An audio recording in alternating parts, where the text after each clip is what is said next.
Hanya dua, Nabi Yahya sama Nabi Isa. Jadi khazanah itu banyak. Untuk melawan penyakit itu ketakutan itu bahaya, karena bisa mengganggu imunitas tubuh. Orang harus percaya diri, harus pede. Meskipun harus hati-hati, tapi harus tetap pede. Dengan demikian imunitas tubuh kita terjaga. Jadi ya sudah seperti itu. Semua orang punya cara untuk menjaga diri masing-masing. Kemudian tentang Pak Ahmad Siddiq, saya tahu banyak karena dulu saya masih ingat, ini sekaligus ijazah pada cucu-cucunya. Kalau sama anaknya tidak berani saya. Sama cucu-cucunya. Saya masih ingat Mbah Ahmad Siddiq itu sangat loyal sama yang namanya negara. Kita tahu beliau adalah termasuk orang yang bintang ketika Muktamar Situbondo, ketika NU pertama kali nerima asas tunggal, yaitu Pancasila. Kayak apa ulama-ulama kita? Ya mulai Mbah Ahmad Siddiq, Mbah Ali Maksum, Gus Dur, Mbah As'ad, semuanya lah, termasuk Mbah Mun, semuanya loyal sama negara sehingga NU menerima asas tunggal. Itu saya masih ingat karena bapak dulu perwakilan dari NU cabang Lasem.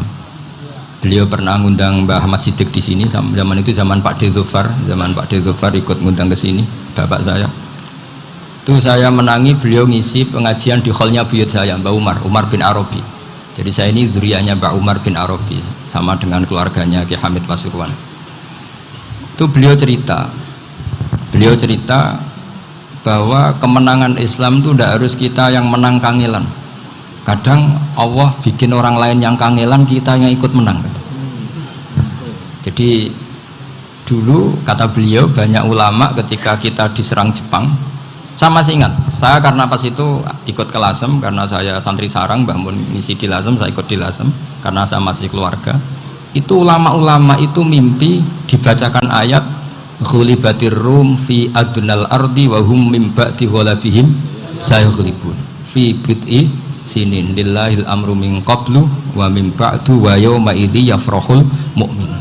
Itu dulu itu ada pertarungan besar antara kerajaan Romawi dan kerajaan Persia. Kita tahu Romawi itu Nasrani. Saya ulang lagi, Nasrani. Nasrani itu percaya adanya Allah, adanya Tuhan, dan percaya adanya kitab samawi. Sementara musuhnya itu Persia, orang yang tidak bertuhan, tidak berdasar kitab samawi. Ketika Persia mengalahkan Romawi, itu orang Islam ikut susah, karena terus dibully sama orang-orang kafir Mekah. Orang kafir Mekah adalah orang yang tidak punya kitab samawi. Katanya orang kafir Mekah, iku lho balamu, jute duwe kitab, jarene di hubungan mbek langit, nyatane perang keok. Paling kon ya podo. Jadi ada analogi bahwa kalahnya orang Nasrani itu dianggap simbol kekalahan orang yang bertautan atau berhubungan dengan langit. Akhirnya orang Islam susah. Saking susahnya orang Islam sampai Abu Bakar itu tanya, ya Rasulullah, lalu orang Romawi menang itu kapan? Terus ada surat turun fi bid'i sinin, ya kira-kira 3. Abu Bakar pas itu belum alim-alim amat, jadi ngartikan 3 itu ya 3 betul, sehingga beliau masyhur itu cara Jawa totoan itu kimar, pokoknya nanti Romawi pasti menang 3 tahun lagi. Akhirnya ketika datang itu taruhannya dengan 10 unta, datang ke Rasulullah, Nabi menjelaskan, loh ndak, bid'u itu mabena salas ilatis itu 3 sampai 9, kamu jangan bilang 3. Ya sudah, taruhannya ditambah sampai 100 unta, tapi pembuktiannya enggak 3 tahun tapi nunggu 9 tahun. Sampean jangan tanya, berarti dulu pernah taruhan halal.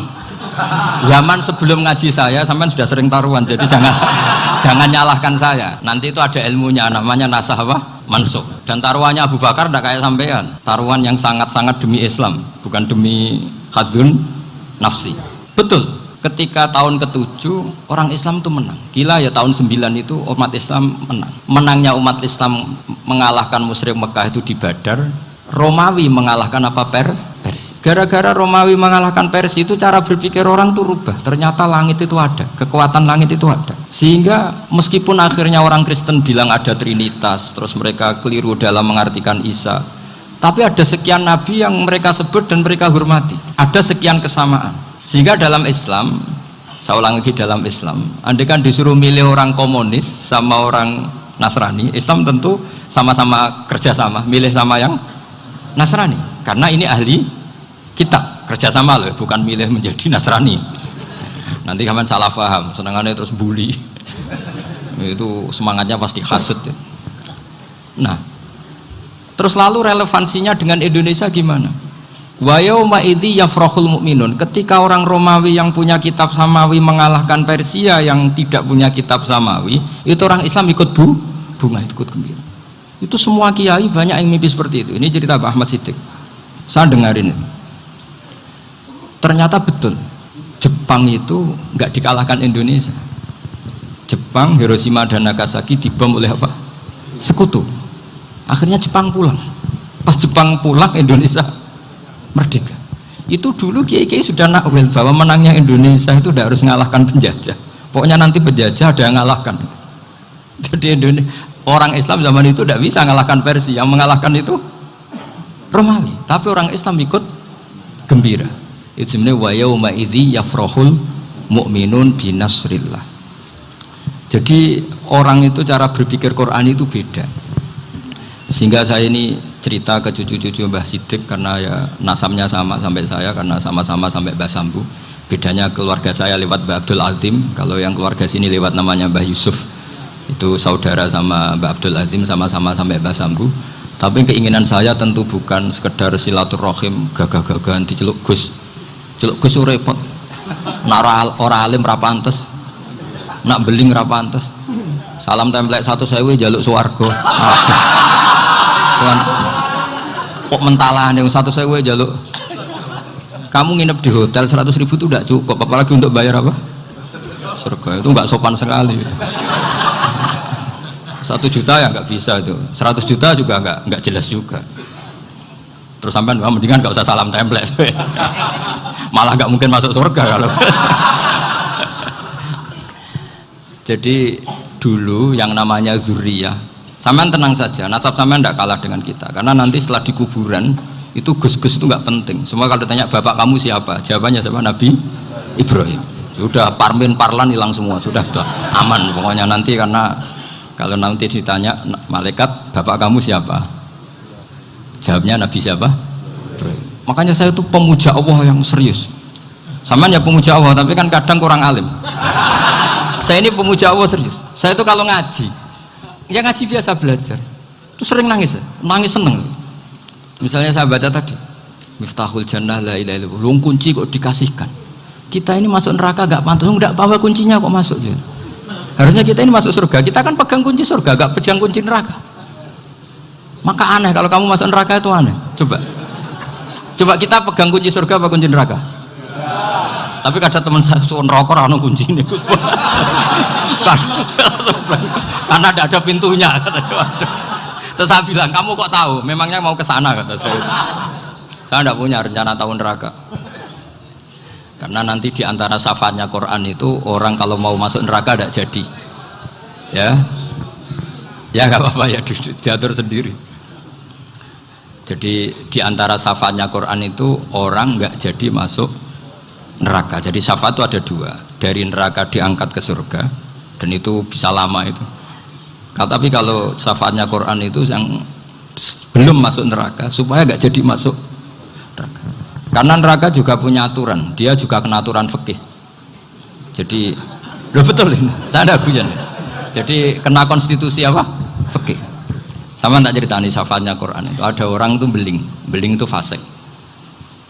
Itu dihafal surat Tabarok. Apal betul. Tabarakalladzi biyadihil mulku wa huwa ala kulli syai'in qadir alladzi khalaqal mauta wal hayata. Pertanyaannya gini, boleh enggak orang menginjek surat Baqarah? Boleh enggak? Enggak. Padahal orang hafal Quran itu artinya ayat itu ada di hatinya. Fa inna wa ta'ala la yu'adzibu qalban wa al-Qur'ana. Allah tidak akan menyiksa hati yang menyimpan Quran, yang jadi flash disknya Quran, yang jadi rekaman Quran. Singkat cerita orang ini hafal. Pas ketemu Mungkar Nakir prosedur kan, ini orang fasik mau diantemin sama Mungkar Nakir. Prosedur ya, dia kan prosedur standar. Si surat Tabarak akhirnya menjelma jadi seseorang yang gagah berani. Kamu nggak boleh nyiksa orang ini. Saya ini kalamullah. Kalau kamu nyiksa dia berarti nyiksa saya. Kamu berani sama kalamullah. Wah ya tidak berani jadi Mungkar Nakir. Tapi orang itu nakal, harus saya gebukin. Tapi kata Quran tadi, tapi saya di situ pasti kena saya. Oh debat, nggak ada lajnahnya ini nggak ikut. Kalau Gus Firjon ikut jadi lajnah. Kalau jadi lajnah pasti kroninan. Kalau santrinya dimenangkan nanti. Akhirnya debat. Ya sudah kita ketemu Allah. Akhirnya Mungkar Nakir sama Quran tadi surat Tabarok datang sowan sama Allah. Terus kata Allah, memangnya kenapa Mungkar Nakir? Saya harus nyiksa dia karena dia fasik ya Allah. Memangnya kenapa surat Tabarok? Saya ada di situ. Menurut aturan orang tuh nggak boleh injak-injak Quran. Kalau dia nuduk saya, nuduk Quran, itu harus dikasih tahu fikihnya Mungkar Nakir. Akhirnya Allah ngendikan gini ke surat Tabarok, ya sudah terserah kamu. Kalau terserah kula Gusti, Mungkar Nakir gak boleh nyentuh orang ini. Ya sudah selamat. Sehingga terus itu sama baca di termasuk mukjizatnya surat Tabarok di tafsir Ibnu Katsir banyak. Karena tadi logikanya malaikat itu juga kena aturan fikih. Sehingga banyak ulama termasuk Said Muhammad ngendikan pertanyaan Mungkar Nakir itu tidak semua orang kena. Kalau semua orang kena, nanti kalau tanya Nabi Muhammad, waman Nabi Yuka, kacau kan jamnya. Nabi kamu siapa? Saya ini Nabi. Ya kan? Lah nanti kalau pas ketemu Nabi Ibrahim, waman Abuka, jadi repot kan? Makanya ada kiai yang guyon kalau ditanya, Marabbuka, saya ini guru tauhid sembrono. Saya ini ngajar Ummul Barohin, kamu tanya Marabbuka. Masyhur itu keramatnya Imam Malik itu. Ada Ashabu Malik, rajulun min ashabi Malik, beliau ditanya Mungkar Nakir marabbuka manabiuka. Imam Malik datang, ini seumur-umurnya itu ngajar tauhid. Kok kamu bedai enggak sopan kamu. Dan kita berharap barokah sampean ngaji nanti itu. Yes. Malaikat itu anak sungkane gitu. Jadi itu. Dan saya meskipun guyon itu serius. Bedanya orang alim sama ndak itu di situ. Kalau orang alim itu guyon itu masih bener, masih serius. Coba saya bacakan ayatnya. Ala inna auliya Allahi la khaufun alaihim wa lahum yahzanun. Terus lahumul busyra fil hayatid dunya fil akhirah. Artinya kalau Mungkar Nakir dengan penampilan garang gitu, berarti ada ketakutan apa enggak? Ada. Padahal ciri utama walinya Allah tidak ada ketakutan. Makanya itu termasuk dalilnya Sayyid Muhammad, tidak semua orang alami seperti itu karena wali-wali itu la khaufun alaihim wa lahum yahzanun. Wah anak kiai ketemu karena kerja buat tidur bedek. Iku dresege ora kok pertanyaan itu nak konan santri piye. Lho isen wis kiai dihanjuti Mungkar Nakir. Malu gak kira-kira? Mesti plengane konan santri piye. Nak jawabannya gampang karena pernah ngajar tauhid. Makanya Sayyidina Ali ini cerita ini ada di kitab Nurul Dholam, sama lihat di kitab Nurul Dholam karangannya Syekh Nawawi Banten. Itu Sayyidina Ali itu ya, andekan orang biasa mungkin ya agak-agak hasut, tapi ini wali gak boleh kamu katakan hasut. Dia itu mangkal sama Umar. Orang kok setiap orang pernah dibentak, apa dia berani bentak Mungkar Nakir? Penasaran dia. Bagaimana kerengnya Umar itu berlanjut enggak gitu kira-kira. Akhirnya minta, ya Allah saya minta kasyaf. Ya karena yang minta Sayyidina Ali karena mau wajah dituruti sama kasyaf. Dilihat Sayyidina Umar pas meninggal itu. Jadi hasud itu ya kadang penting asal baik. Loh betul bahasa Kanjeng Nabi kadang la hasada illa fisnaten. Itu Nabi bahasakan ya hasad. Gus Firson aja yang nafsirkan ghobtoh itu kan gaya-gayanan sebagai ulama. Aslinya Nabi ngendikannya itu la hasada illa fisnaten. Ulama yang ganti itu namanya ghobtoh. Wong Nabi sendiri nyebut hasad kok kamu tafsiri ghobtoh. Ya hasad ya hasad. Udah nggak usah ditawil-tawil pokoknya gitu. Kalau sama nggak percaya nggak apa-apa. Kok gitu aja kok repot. Karena sama nggak percaya kemungkinannya dua. Satu nggak ngerti. Dua sama-sama alim kan dari awal kalau sama-sama alim kan laisali alimin ayuqallida aliman akhor. Kita nggak perlu saling mengikuti. Ngapain hasud? Biasa aja. Akhirnya Sayyidina Ali kasar. Pas Umar bangun. Setelah mati kan bangun, setelah meninggal bangun. Mungkar Nakir datang dengan perangai yang sangat garang. Itu digambarkan Sayyidina Ali matanya itu kalkidril ghali. Kayak apa? Kendil yang apa? Menganga. Wah seru. Sayyidina Ali senang, paling takut ini Umar. Senangnya bukan main. Wah ini mesti takut Umar. Biasa. Ternyata enggak, Umar malah bangkit. Woi Mungkar Nakir. Kamu tahu menghadapi siapa? Itu betul. Kamu itu menghadapi temannya ahabbal khalqi ilallah. Yang diandalkan temannya bukan dia. Kamu tahu yang kamu hadapi, saya ini teman kekasihnya Allah. Jadi boleh kamu mengandalkan Mbak Virjon. Tapi nanti resikonya mungkar tanya, itu Virjon siapa? Wah itu masalah kan. Makanya syaratnya wali itu harus ma'rufun fis sama. Di langit sudah populer. Makanya dulu ada orang yang saking seninya Abdul Qadir ditanya apa saja jamnya Abdul Qadir Al-Jilani. Itu aman karena beliau populer. Makanya program kita harus populer dulu di langit. Nah, itu nanti kalau dicatut oleh santri-santri nggak apa-apa. Kalau nggak populer nanti ditanya, itu siapa? Masalah ini. Umar itu yang dibanggakan itu, kamu tahu saya siapa? Ya enggak tahu. Saya ini temannya kekasihnya Allah. Temannya Muhammad. Iya Muhammad Rasulullah. Wah mikir, waduh, repot. Loh di dunia aja gitu kan, temannya presiden, temannya panglima, apalagi ini temannya Sayyidul Awalin wal Akhirin. Di dunia aja bilang temannya presiden, menteri, orang sudah takut, apalagi ini temannya Sayyidul Awalin. Yang karena terus konfirmasi sama Allah, gimana ya Allah ini ngadepi. Sebetulnya diandalkan itu temannya, bukan dia. Wah, akhirnya sama Allah dibilang, ya Bu, ya sama seorang seperti itu Bu yang sopan. Terus semenjak itu Mungkar Nakir itu nggak selalu berpenampilan seperti itu, sangat. Jadi semoga itu konsisten sampai nanti. Jadi kamu kalau ingin nggak takut Mungkar Nakir, jadi wali dulu. Karena syaratnya tadi hanya wali sing la khaufun alaihim walahum yahzanun lahumul busyra fil hayatid dunya fil akhir. Jadi orang itu kalau ngaji itu harus khatam. Jangan semuanya kena pertanyaan. Nanti kalau semuanya kena pertanyaan nanti repot. Kalau Nabi Muhammad ditanya waman Nabi Huga, Nabimu siapa? Lu kan terus jadi aneh. Jadi makanya ngendikane Sayyid Muhammad semua ulama lah, nggak ada am kecuali ditaksis, kecuali sifatnya Allah. Misalnya bikulli syai'in alim, ya benar-benar bikulli syai'in. Tapi kalau am semuanya pasti ada taksis, meskipun dalam muhawarah muhadasah biasa. Misalnya contoh gampang, istri kamu baru seneng kamu, Mas nak pengen apa-apa itu lapor aku, gak apa-apa Mas, mesti aku seneng sama lapor. Iku dia pengen wayo. Wah langsung jadi apa wae. Mesti apa wae, maksudnya kecuali itu gitu. Padahal kalau ngomong, Mas sampean ingin apa saja tak dukung. Terus sampean bilang, pengen iku wayo. Kira-kira disetujui apa enggak? Sama seperti kita kalau punya teman akrab, wes nang omahku gak apa-apa, anggap aja omahmu dewe. Terus mlebu-mlebu kamar.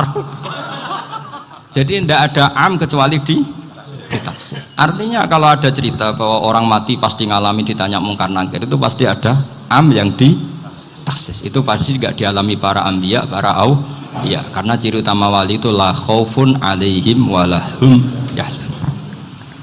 Kemudian saya yang mau cerita ya, supaya sampean bisa menghadapi dunia global ini, tak bawa tafsir Munir termasuk tadi. Kenapa orang Islam, Rasulullah SAW itu lebih senang kalau yang menang itu orang Nasrani Romawi, ketimbang yang menang itu orang Faris, dalam hal ini ateis. Karena orang ateis itu lebih ngeri. Sebetulnya beberapa penemuan sains, terutama di ilmu medis, itu orang Amerika, kayak cloning. Tapi orang Amerika itu masih dilarang oleh gereja untuk mengaplikasi, karena nanti bayi cloning itu dipakai suku cadang. Di Amerika masih ditentang oleh fatwa-fatwa agama, baik Islam maupun Kristen. Tapi di Cina itu dipraktekkan, karena nggak ada halangan agama. Di Cina itu biasa ada kondom diolah lagi jadi alat-alat aksesoris. Di Amerika tidak ada karena masih ada agama, masih ada larangan. Sehingga orang Islam itu lebih takut kalau yang menang itu Persia, karena terus cara berpikir ternyata Tuhan itu tidak ada, langit tidak ada perannya. Jadi ketika yang menang Nasrani masih berpikir itu pertolongan Tuhan, meskipun mungkin cara mengatakan Tuhan beda dengan kita. Tapi ada satu kesamaan bahwa kekuatan samawi itu ada. Jadi disebut hulibatir rum fi adnal ardi wa hum min ba'di ghalabihim sahlibun. Di sini diterangkan oleh Syekh Nawawi supaya kamu tidak salah paham. Sebetulnya kamu katakan misalnya wah itu paham liberal, sebenarnya saya tidak tersiksa. Cuma takut yang mengatakan seperti itu cek goblokir atau ngaji gitu. Itu aja masalah saya. Ini saya baca ini karangannya Syekh Nawawi karena tadi kata Mbak Firjon ngaji itu harus sama orang yang bersanad. Saya ini kalah sama beliau itu berkali-kali. Secara nasab saya harus manggil Mbah. Secara silsilah ilmu saya juga kalah lagi. Saya sering disewani sama cucu-cucu Syekhona Khalil. Kiai Siddiq itu termasuk murid dekat beliau Syekhona Khalil. Kalau itu berarti kan Gus Firjon, Ahmad, terus Mbah Siddiq. Mbah Siddiq ngaji Syekhona Khalil. Syekhona Khalil itu pernah ngaji langsung sama Sayyid Zaini Tahlan. Berarti beliau dari Sayyid Zaini Tahlan itu baru generasi kelima. Sementara saya itu sudah ke-7 atau ke-6. Saya, Mbah Mun, Mbah Karim misalnya, Mbah Hashim, Mbah Mahfud Termas, Sayyid Abi Bakar Sato yang arangnya Anatul Talibin, baru Sayyid Zaini Tahlan. Berarti saya ke-7, kalah lagi. Tapi untuk jadi wali biasanya cepat saya. Karena syaratnya jadi mbah itu ngalah demi putu. Jadi kalau beliau ngotot, saya dulu Gusti, saya mbahnya. Wah itu mbah yang nggak baik. Pasti jatahnya dikasihkan apa? Cucunya dulu. Makanya Abdul Muthalib itu orang yang dapat wangsit, tapi yang jadi nabi itu cucunya. Jadi dalil saya banyak. Sebenarnya Abdul Muthalib itu sudah sering dapat wangsit. Karena saya bahasakan wahyu, Nabi yang protes, enggak nabi kok dapat wahyu. Tapi sebetulnya Abdul Muthalib itu masyhur. Kalimat-kalimatnya menunjukkan bahwa beliau itu sudah dapat wahyu kalau nanti cucunya itu jadi apa? Nabi. Makanya senangnya bukan main Abdul Muthalib sama Rasulullah. Putu seneng, mbah seneng putu. Jadi mungkin, jadi sampean enggak usah protes loh. Yang jadi wali kok cucunya. Dulu betul. Dulu Mbah Hamid Pasuruan itu kalau Mbah Ahmad Siddiq ke sana, Mbah Hamid Pasuruan kalau manggil Mbah Ahmad Siddiq itu paman. Tapi pamannya minta ijazah ke ponaan. Apa ya gara-gara itu memang. Kalau itu masih berlaku apa? Ngalah tadi. Kayaknya masih apa? Hawane masih. Hawane masih. Karena melihat tren-tren langit masih gitu kayaknya masih. Masih itu. Ya, tapi mbahnya tetap dapat jatah, tenang saja nanti. Tapi memang sebaiknya mbah itu legowo. Rasulullah Muhammad SAW itu terkenal min dzurriyyati Ibrahim. Tapi kata Rasulullah, ana dakwatu Ibrahim wa bisyaratu Isa. Aku nganti ngene iki barokah dongane Nabi siapa? Ibrahim. Jadi dongane Nabi Ibrahim ya tiba teng putu. Jadi banyak bukti bahwa jatuhnya ke putu gitu. Tadi saya di kamar sama beliau berduaan. Nih Mbah sing dadi wali di sini, aku webang. Cocokan tadi. Nah kenapa saya akhir-akhir ini gulirkan daftar wali? Kenapa? Saya ini resah ya, orang sudah ingin dicintai pejabat, dicintai tetangga, dicintai teman. Tapi kadang-kadang orang lupa lagi dicintai Allah. Makanya saya meskipun guyon, tapi ini amdan, bukan sahwan. Supaya orang punya cita-cita lagi jadi wali, ingin dicintai Allah. Kita ini terlalu lama ingin dicintai makhluk. Mbok ya naik kelas sedikit lah. Ingin dicintai Allah Subhanahu wa Ta'ala. Meskipun saya guyon, tapi tadi guyon saya tuh lebih serius ketimbang serius Anda. Karena tak pikir. Saya tuh kalau pergi itu seneng ngebis, bukan karena saya tidak punya mobil, tapi saya sering mau butuh itu supaya nggak diganggu. Karena saya tuh harus punya waktu sendiri. Kalau bis kan ketemu orang nggak kenal, tapi sekarang ya agak susah, banyak yang kenal. Dan susahnya lagi nggak minta ijazah, minta foto. Aduh. Repot tuh. Mau dibenci itu umatnya Rasulullah Shallallahu Alaihi Wasallam. Mau disetujui itu sanatnya mana? Kalau ketemu orang alim minta apa? Foto. Itu nggak ada sanatnya. Nggak tahu saya itu mazhab dari mana itu. Ya mazhab milenial yang jelas itu kan. Ini tak baca ya biar dapat, karena ini kenangan saya sama Mbah Ahmad Siddiq. Saya masih ingat betul beliau ngisi kholnya Mbah Abdullah bin Umar, berarti abahnya Mbah Hamid. Karena mbah saya itu Fatimah binti Khalid bin Umar, kalau Mbah Hamid itu Hamid bin Abdullah bin Umar. Itu saya masih ingat betul zaman itu Mbah Hamid setiap khol di Lasem itu rawuh dan saya derek mbah saya karena masih misanan datang ke Lasem. Itu beliau pas itu ngisi sama Mbah Mun. Mbah Mun masih muda, Ki Ahmad Siddiq sepuh senior. Itu beliau cerita bahwa dulu ketika Indonesia dijajah Jepang itu para kiai mimpi dibacakan ayat Khulifatir Rum fi adnal ardi wa hum min ba'di ghalabihim salim. Terus ada kiai yang tanya, takwilannya gimana? Ya nanti Jepang pulang bukan karena kita yang mengalahkan, tapi Jepang ada yang mengalahkan sendiri, meskipun tidak kita. Kayak dulu Faris tidak dikalahkan Islam tapi dikalahkan Romawi, tapi yang senang umat Islam. Wa yauma idzi yafrahul mu'min. Itu luar biasa ulama-ulama kita. Delalah kejadiannya Indonesia seperti itu. Yaitu kita tidak mengalahkan Jepang, tapi Jepang pulang sendiri karena dikalahkan apa? Sekutu. Ya ini saya baca.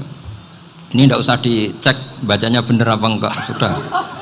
Sudah aman apa? Aman. Karena kalau saya salah itu ya sengaja. Artinya ya sengaja saja. Ya biasa maksudnya. Saya kemarin ngisi di Pondok Peloso, di Pondok Al Munawir Jogja. Salah itu ada dua, ada salah memang benar-benar salah, itu nggak apa-apa, bisa dimakfu, karena mesti sangke wong goblok salah yang terus itu. Ada salah bawaan ilmu, itu repot tuh dadaninnya. Karena misalnya kita yang biasa belajar qiraah sabah wayah sibuhu, mesti diulang lagi wayah sabuhu. Karena qiraahnya Imam Asim itu hasibah yah sabu, bifathis sin. Sementara kita kalau ngaji kitab kulino yah sibu. Sehingga kita yang biasa belajar sabah itu kalau baca kitab itu kayak orang bingung. Kadang-kadang yang ngaji juga bingung. Gus Pak mocok di bulan pilih. Ya tepat-tepatan. Ada yang mengatakan Gus Pak bingung, ada yang mengatakan Gus Pak alim alama. Ya tepat-tepatan nasib tadi. Karena memang ya sab'ah memang seperti itu. Misalnya kufuan. Kufuan itu Imam Asim baca kufuan. Tapi beliau punya murid namanya Syu'bah. Itu kalau baca kuf'an. Makanya kita itu, ini kan khataman Quran ya. Jadi saya menyinggung sedikit tentang qiraah sab'ah. Tadi beliau juga sudah tak kasih kitab saya Hifdzuna Liyadal Mushaf. Sama tak ajari latihan sabah, memang angel ya. Makanya yang nggak bisa itu wong pinter. Sudah tahu angel ya nggak usah diteruskan kan. Orang menghindari barang angel itu pinter apa goblok? Pinter. Berarti wong goblok pinter. Saya tuh makanya sama orang goblok tuh respect. Jadi orang alim tuh angel apa gampang? Angel. Menghindari barang angel pinter apa goblok? Loh, orang menghindari barang angel pinter apa goblok? Pinter. Berarti wong goblok pinter. Jadi saya sama orang-orang goblok itu respect. Sudah tahu jadi orang alim angel ya barang angel ya harus dihindari. Makanya saya ini insya Allah umatnya Nabi yang termasuk yang terbaik. Amin. Karena mencintai umatnya Nabi termasuk yang goblok. Waduh, itu tidak gampang itu. Karena tadi sudah tahu ya. Seperti itu loh orang naik panjat pinang itu yang naik karena ingin hadiah. Yang nonton sudah tahu wah licin kok dinaikin mau keplodok ya. Tapi orang sepakat yang nonton juga pinter karena sudah tahu ribet kok. Tukun yang pasar kena lah apa mainnya. Sama juga gitu. Ngalim tafsir angel, ngarim fikih angel. Ada karek ngaji ngerekam kan gampang. Itu pinter apa goblok? Pinter. Iya. Makanya kula niku mbok burohno ngono tok. Saya tadi dinasihati Mbak Firjon, muga-muga hati saya selamat. Saya itu meskipun kata orang banyak, muhibbin saya banyak, tapi saya insya Allah tidak riya. Saya itu pakai kitab namanya Tasbitul Fuad, itu karangannya Said Abdul Al-Haddad. Ketika beliau punya muhibbin banyak ditanya, bagaimana ya Habib Anda menjaga hati Anda? Jamnya Said Abdul Al-Haddad itu unik. Innama azzamu Allah. Mereka itu sebenarnya menghormati Allah. Cuma butuh sarana, dan itu saya. Jadi saya tahu sampean semua itu mencintai Quran, mencintai sunnah Rasul, mencintai hadis-hadis Rasul. Cuma sampean kan karena nggak paham, terus manfaatkan saya. Jadi sebenarnya saya ini korban. Korban. Jadi saya mau riak gimana? Korban kok mau. Bangganya di mana tuh? Coba sampean misalnya ngaji tafsir, belajar sendiri kan susah. Terkibnya susah, maknanya susah. Bahkan beli kitabnya kadang nggak kuat. Loh, untuk jadi alim tafsir itu kan harus beli kitab. Loh, saya sering belajar kitab itu jutaan. Tafsir Tobari, saya pernah beli kitab Fakhrur Razi itu berapa coba? 27 jilid karangannya Fakhrur, belum karangannya ulama modern Imam Sya'rawi. Itu berapa jilid? Itu jutaan. Saya kemarin juga dihadiahi kitab Pak Quraish Shihab namanya Faidul Bari fi Syarhil Bukhari. Pak Quraish Shihab yang terkenal. Dia sering diskusi sama saya ngasih hadiah beliau ngasih hadiah saya. Wah, itu harganya nggak kuat. Tidak kuat kadang di Indonesia nggak ada coba. Dan sama orang hebat menghindari kesulitan itu. Nah, kesulitan itu, sebab ngaji ikut, kalau nggak paham dirukuk rekamannya sudah gitu. Pinter mana sampean sama saya? Pinter sampean kan? Bikin sosis susah, beli aja kok repot kan? Makanya nggak boleh orang bilang, wah aku goblok reso tafsir, aku wong pinter. Makanya nanti kalau saya ketemu Nabi tidak termasuk orang yang mentahkir orang Islam. Kafabil mari isman ayah kira akhahul muslim. Jadi cukup orang itu dosa kalau menyepelekan orang Islam, termasuk darani sampean goblok itu dosa. Caranya nggak darani goblok ya tadi di logika tadi. Alim itu angel, gendari angel itu pintar, berarti wong bodoh pintar ya sudah gitu. Tapi tetap bodoh. Tapi ini satu cara untuk saya respect gitu. Coba orang yang ngaji tafsir saya banyak, mungkin ribuan. Itu sebetulnya mencintai Quran. Karena Quran adalah kitab suci yang panduannya umat Islam. Sangat mencintai Quran. Terus kemudian mereka nggak paham. Terus mencari orang yang memahamkan. Burono lah cara jawabannya ini. Terus keren saya itu di mana coba? Lah terus mereka kurang ajarnya gini, kalau paham itu ya alhamdulillah paham. Kowe nak ngaji Gus Bae ngono tok. Tapi nek ora paham, ora nyalano akal e. Mari Gus Bae nerangno cepet, mulane aku gak paham. Ora kok nyalano teke sing lelet. Maksud kan masyaallah naudzubillah tenan. Sebetulnya tingkat kurang ajarnya tinggi Gus sebenarnya. Jadi kalau nggak paham itu kadang nggak nyalahno uteke. Kayak mau misalnya, mau mari mikir aja jelas. Padahal misalnya jelas orang mesti paham, bodoh. Paham ya? Jadi kata Sayyid Abdul Haddad, innama azzamu Allah. Sebenarnya mereka itu sangat menghormati Allah. Makanya kita nggak perlu mengatakan wasilah itu kafir, nggak akan.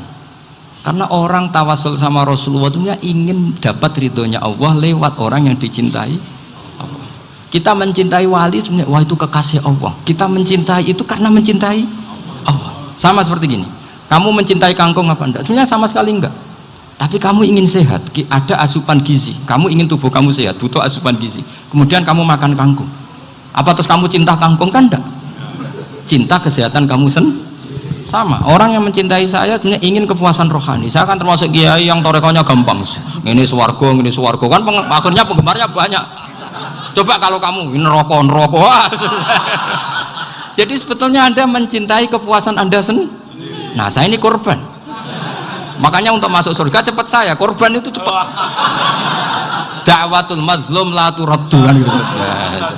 Laisa bainahu wa bainallah hijab. Jadi saya kalau donga langsung seret langit. Karena mazlum. Saya sinau tafsir itu Pak, sampean bayangkan ada tafsir itu sudah 27 jilid. Sing ngarang Fakhrul Razi itu bulatnya bukan main. Karena dia ahli filsafat. Bulatnya Masya Allah. Sudah gitu sinau Jalalain kadang dikomen oleh Sawi. Sudah kita percaya Jalalain boleh dibully Sawi. Percaya Sawi dikandani, oh iku Maliki Rasafi. Oh ribet. Sudah gitu sinau Qurtubi, sinau tafsir Tabari itu susahnya. Belinya susah, belajarnya susah. Padahal saya punya keluarga, punya istri, punya anak. Bayangkan kalau istri saya rewel kayak istri sampai. Wah itu. Tapi alhamdulillah enggak. Sama sekali enggak. Allah sudah milihkan, wah ini bahaya kalau punya istri rewel.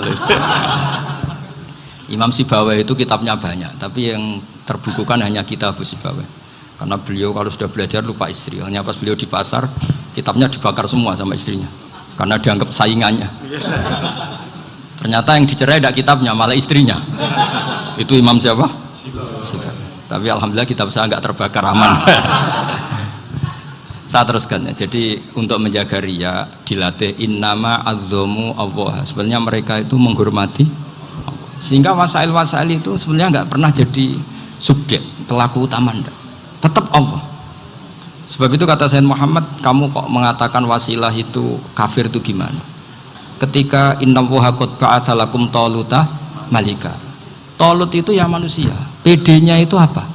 Inna ayata mulkihi ayyatiyakumut tabut fihi sakinatum min rabbikum wa baqiyatum mimma taraka alu Musa wa alu Harun tahmiluhul malaikah. Jadi beliau PD itu kalau bawa sunduk semacam peti sakti, sing di situ ada baqiyatum mimma taraka alu Musa wa alu Harun tahmiluhul malaikah. Ya kayak semacam jimat. Tapi saya bukan mensyariatkan jimat enggak, karena nanti banyak penjual yang pembohong juga gitu loh. Cuma cerita, kamu tidak usah mengatakan kafir. Dulu Tolut PD-nya kalau bawa sunduk semacam peti kesaktian yang di situ ada baqiyatum mimma taraka alu Musa wa alu Harun tahmiluhul malaikat. Sehingga Khalid bin Walid meskipun beliau sahabat dan menyaksikan wajah Rasulullah sallallahu alaihi wasallam, itu bawa sya'aratun min sya'aratihi Rasulullah sallallahu alaihi wasallam, bawa rambutnya Nabi. Perang kemana-mana itu diletakkan di pecinya. Nanti sampai tanya lagi, masa pakai peci Khalid bin Walid ini? Wah panjang, sampai itu repot. Sampai tak warai ngaji usul fikih. Usul fikih itu kalau ngaji itu ada istilah tangkihul manat. Ini mesti ini wilayah yang kita bisa berdebat sama Mbah Firjon. Dulu itu musuh saya karena saya makili Anwar, beliau makili Peloso. Tapi tahu-tahu kalah tua terus saya mengundurkan diri. Di fikih itu ada istilah, ada tangkihul manat, ada tahqiqul manat, ada tangkihul manat. Tangkih itu kira-kira gini, lafadz hadis itu dibuang sekian untuk tahu bahwa itu madarul hukmi. Misalnya gini, tak beri contoh paling gampang. Sama harus paham, kalau nggak paham nggak pinter-pinter. Ja'a a'rabiyun ila Rasulillah sallallahu alaihi wasallam. Ya karena ini menghormati Mbah Ahmad Siddiq, beliau orang alim, jadi ngaji ini tetap ada suasana alim. Ya harus ada suasana alim. Nggak perlu jadi orang alim tadi susah. Sudah ngedari susah itu pintar. Sudah itu aja. Jadi orang alim susah, ngedari barang susah pintar. Berarti orang tidak alim pintar. Nah, meskipun tetap sudah kita itu pegangi sampai mati nanti. Loh, jadi orang alim itu repot. Itu kata Imam Ghazali, kalau orang alim kalau mau masuk surga itu sama Allah nggak boleh. Kif, kamu nggak boleh langsung masuk surga. Coba cari umat kamu, syafaati dulu. Nah, saya takut nyari sampean nggak bisa kembali. Saya tidak punya rencana itu. Pokoknya mau masuk. Boleh sampean aduan balik raroh dewi, wah repot nanti saya. Berat jadi orang alim itu berat. Ya saya teruskan ya. Ada tangkihul manat. Ja'a a'rabiyun ila Rasulillah sallallahu alaihi wasallam. Faqala ahlaktu wa ma ahlakaka qal waqatu imraati fi nahari Ramadan. Ya sidang kita, saya ini rusak ya Rasulullah. Kenapa? Karena saya menjima istri saya fi nahari Ramadan. Terus kata Nabi, kamu harus bayar kafarah. Napa Nabi kafarah? Puasa 2 bulan. Wong baru 1 hari aja terjadi gitu kok disuruh puasa 2 bulan. Ya tidak kuat ya Rasulullah. Baru berapa hari saya puasa aja kecelakaan seperti itu. Apalagi kalau sampai 2 bulan. Tidak ya Rasulullah. Ya sudah kalau gitu kamu pertama ngasih makan apa? Itku rokobah kan, pertama merdekakan budak. Tapi kan sekarang nggak ada budak makanya. Terus sekarang langsung puasa. Wah ini nggak bisa semua. Ya sudah ngasih makan orang 60. Kasihkan siapa ya Rasul? Ya orang fakir. Saya ini paling fakir. Di kampung saya ini orang paling fakir. Jadi mulai dulu orang fakir itu hubungan suami istri itu paling lancar. Mulai dulu. Makanya orang fakir itu anaknya banyak karena hiburannya hanya itu. Wong Ramadan aja. Coba mau ke ATM nggak punya uang, mau antri di bank nggak punya, mau apa coba? Itu mulai dulu. Ini sanatnya mutasil. Wah, akhirnya sudah sanksinya kan tadi ya itqu raqabah atau puasa 2 bulan berturut-turut atau ngasih makan 60 orang miskin. Lalu kata ahli usul fikih, kata A'rabi dibuang, nggak menjadi catatan hukum. Orang kota pun kalau melakukan itu juga kena sanksi yang sama. Imro'atau juga dibuang. Andai kan itu dilakukan untuk amatnya juga ketentuannya sama. Nah sekarang perdebatan antara Imam Syafi'i dan Imam Malik begini. Sekarang pertanyaan gini, jima istri itu hukumnya boleh apa haram? Boleh kan? Lalu kalau ada orang tanpa udzur kemudian makan siang-siang, cara Imam Malik hukumnya sama, harus kena sanksi yang sama. Karena sama-sama hadku hurmati Ramadan bi ghairi udzrin syar'iyyin. Sama-sama merusak hukum Ramadan tanpa udzur syar'i. Lo jima itu tidak zina. Kan hukumnya jaiz. Nah, sekarang makan hukumnya jaiz, harusnya juga kena ketentuan yang sama. Cara pikirannya Imam Malik. Nah, alhamdulillah Imam Syafi'i gak setuju. Wah, cara setuju repot. Bahkan orang-orang Syafi'i sudah punya khilaf, kalau gitu minum dulu. Iya, biar iftarnya pakai minum. Setelah minum baru jima kan. Ini sudah menyiapkan khilafnya.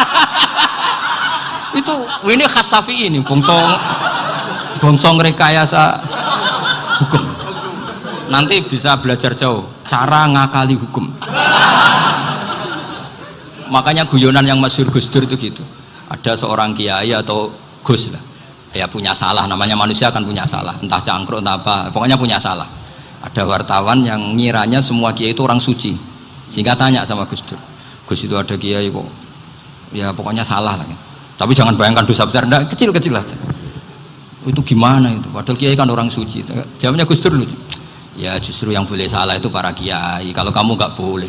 Loh, kok bisa Gus? Karena mereka tahu caranya tobat. Repot. Kalau kamu nggak tahu caranya. Sama pelanggaran hukum itu ya harus pakar-pakar hukum. Itu yang tahu caranya rekayasa. Kalau kamu ya kena pasal kan ya. Jadi kamu jangan niru saya ini punya sekian cara untuk nah, itu namanya khilah. Makanya kata Sayyid Muhammad, kamu tidak usah anti khilah, karena Abu Hanifah itu membolehkan khilah, kitabul khiyal. Yang penting kamu soleh dulu, setelah soleh nanti Allah maklumi. Soleh dulu, syaratnya soleh dulu. Kalau tidak soleh jangan. Contohnya gini, ada orang mau puasa lemes sekali, mau makan gampang. Kalau langsung makan kan kayak hadku hormati Ramadan biwiri udrin sarian. Aku langsung mau jembera sowan Mbah Firjon. Sudah status saya apa? Musafir. Ya sudah, berangkat aja sampai Tuban makan. Nanti kalau nggak jadi ya nggak apa-apa sudah. Kan mulai pergi sudah musafir. Saya tidak tahu nanti malaikat tertarik gebuki nggak tahu. Tapi itu ada khilahnya. Asal soleh. Karena kata Sayyid Muhammad dan semua kitab mengatakan itu. Kalau sama nggak tahu ya kebablasan. Nabi Ayub, nabi yang terkenal Gudiken itu siapa? Ayub ya. Nah, itu yang Israiliyatnya kan seru lah. Gudiken dikukur bek kreweng itu terlalu lah kalau itu. Untuk kreweng konti ning Arab ora ono kreweng itu sudah masalah itu. Singkat cerita, Nabi Ayub ketika diasingkan kaumnya itu kan nggak punya sumber makanan. Lah orang lelaki itu mulai dulu egois. Istrinya Nabi Ayub itu cantik sekali, udah cantik, rambutnya bagus. Makanya kamu nggak usah tanya kenapa istrinya kayak banyak yang cantik. Ya, warasatul anbiya, nggak boleh gitu. Kalau nggak cantik ya warasatul anbiya dari segi balak. Istrinya Nabi itu semuanya cantik. Nggak usah tanya sebabnya apa, pokoknya gitu, semuanya cantik. Singkat cerita, beberapa kali istrinya Nabi Ayub itu kerja demi bisa nafkahi Nabi siapa? Suatu saat itu tidak ada pekerjaan yang cukup untuk beli roti. Satu-satunya peluang dapat rezeki itu putrinya raja itu rambutnya berondolin. Terus ada sayembara siapa yang rambutnya bagus mau dibeli.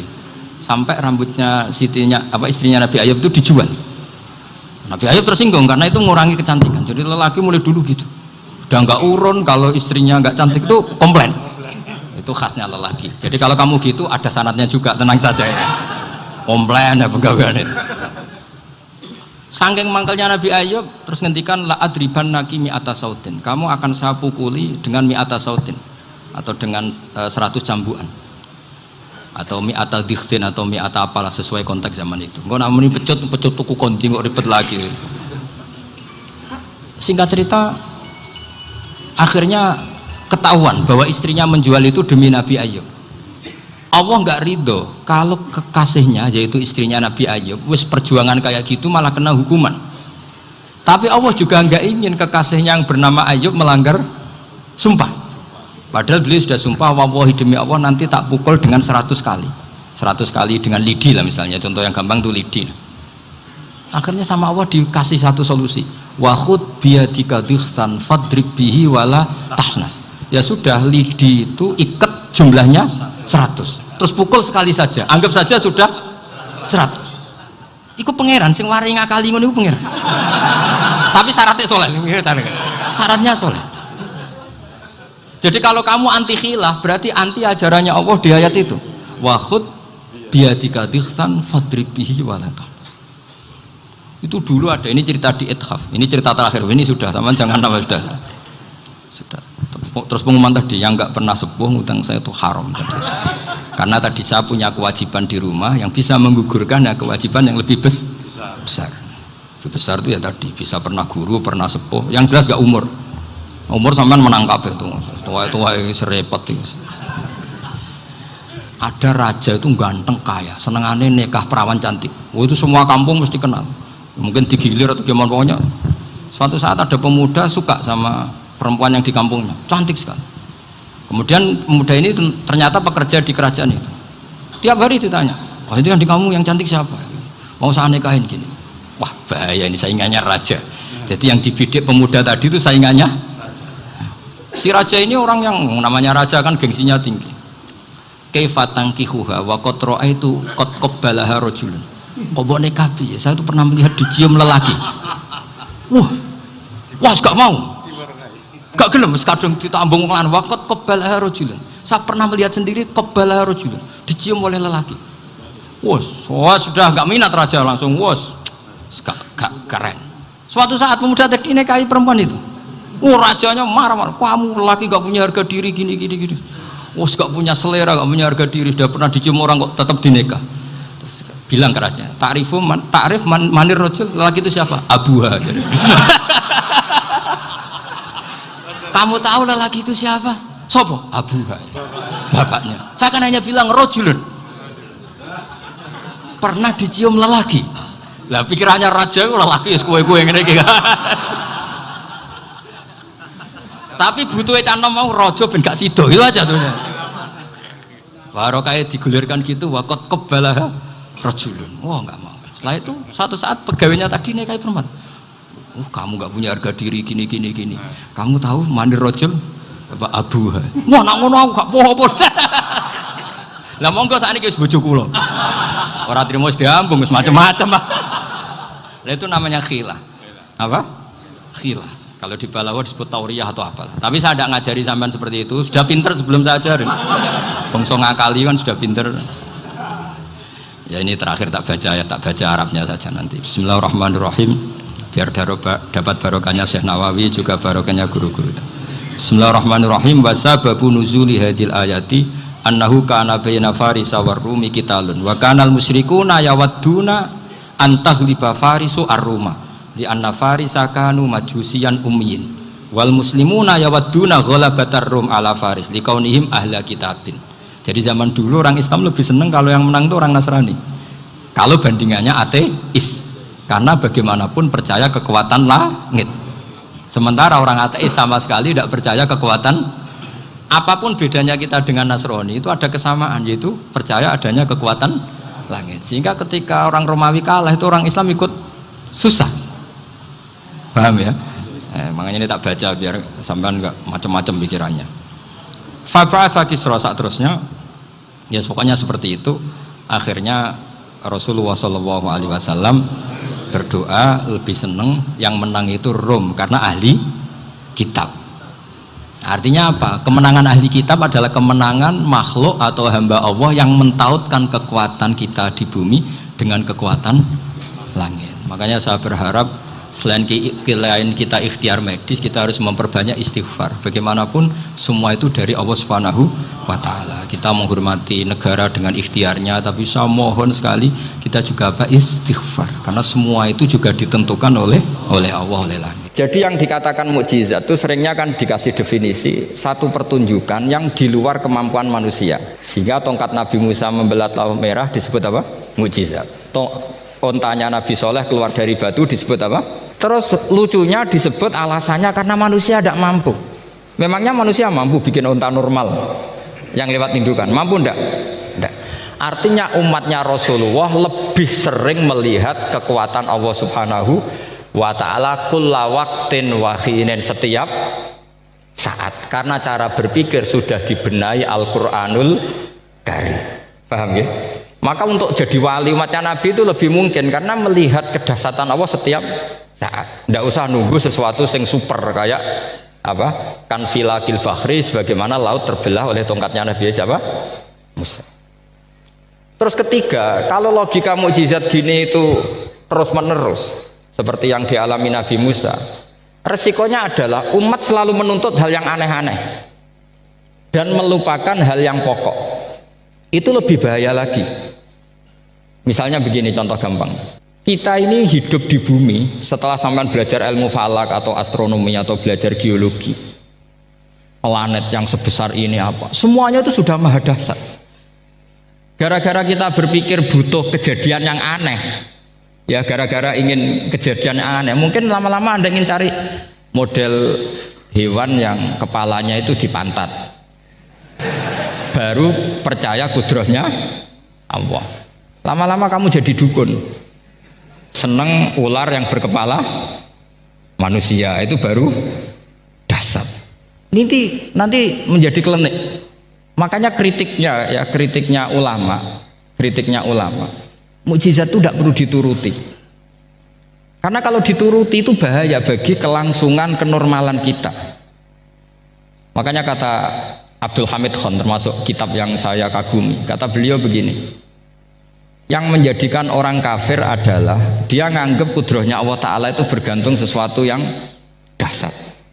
Dia nggak sadar bahwa keseharian dalam hidupnya semuanya pertunjukan kudrohnya Allah Subhanahu wa Ta'ala. Kayak tadi saya contohkan nyamuk tadi, inna woha la yastahi ayyadriba masalam ma, terusannya ba'udotan fama fokwa. Kayak apa susahnya bikin nyamuk? Sudah kecil, punya alat kelamin, punya organ, punya urat, lalu dalam tubuhnya juga ada kuman, kumannya juga berorgan. Kebayang nggak Anda bikin seperti itu? Enggak. Dasar mana dengan tongkatnya Nabi Musa? Sama-sama berstatus kita tidak mampu sama sekali. Dasar mana? Sama kan? Nah, itu yang diinginkan Rasulullah Shallallahu Alaihi Wasallam, dan Al-Quran menggiring kita cara berpikir begitu terus. Sehingga Quran cukup menghentikan wa ma min dabbatin fil ardi wala ta'iri yatiru bi janahaihi illa umamun amsalukum. Sebetulnya burung yang setiap hari terbang, yang setiap hari lewat Anda, itu semuanya bukti kekuasaan Allah Subhanahu wa Ta'ala. Tidak usah nunggu kejadian-kejadian super dahsyat. Terus keempat, korbannya para kiai, termasuk saya. Jadi nanti kalau saya tidak bisa haji terbang, wah tidak kiai, tidak bisa terbang. Tidak bisa kayak Harry and Potter misalnya gitu, tidak bisa kayak Harry. Jadi nanti kiai juga dituntut gitu, bisa terbang kayak Aladin. Jadi nanti repot.